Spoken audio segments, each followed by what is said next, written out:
I don't think we were dreaming about 25th anniversaries at the time, and yet we were.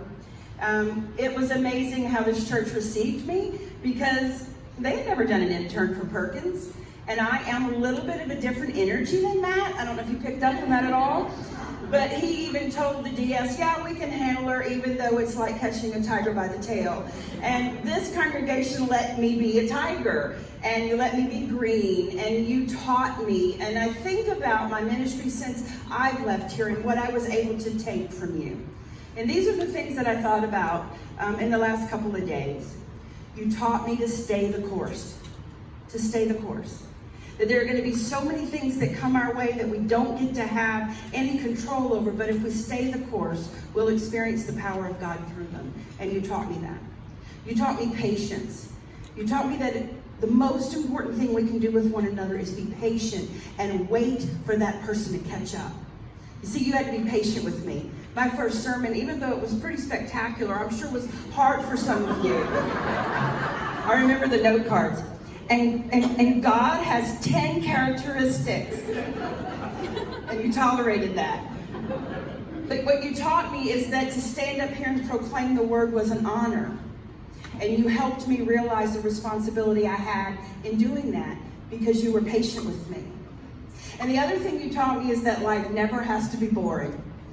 That we never have to stop laughing, and we laughed a lot. I kind of went back and looked at some of the stuff that you had given me when I left, and I'm not sure there's a picture in there that I was willing to bring with me to project anywhere, because I either am dressed like a man, or I am jumping off of things much like Matt, or you have me in some Grecian urn costume for a play. I mean, it's just ridiculous. But boy, did we have a good time. We remembered that being Christian meant we were in fellowship and that we loved one another. And you know what I know is we grew profoundly during that time. And why was that? Because we loved profoundly. Our world really needs a lot of love right now. And the people that are going to do that, they're us. And we have to love one another, and we have to be patient with one another. And we have to lean into the vision that God has for you today. I know what our vision was back then. You see, I wrote it. And it was amazing. If I could remember it a lot. What I know is we were connecting the dots. Do you remember that, Matt? We were connecting the dots. And from the foyer until you joined the church, we had it all exactly outlined, and everybody went through the exact same process, right? Yeah, not so much. But I do have a mic drop moment for you. Today, I brought into the membership of the little church I'm serving out in Alvord, Texas, a member that you had here.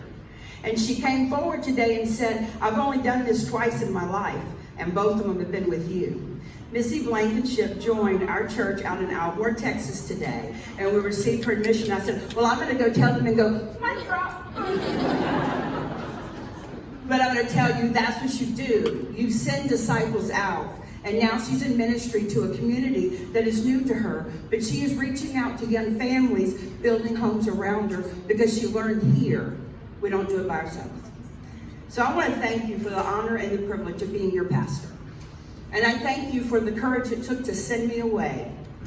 And I thank you for the courage it takes for you now to follow as Alex brings you into a new day in ministry, as God does new work among all of us. Amen? Amen. Amen.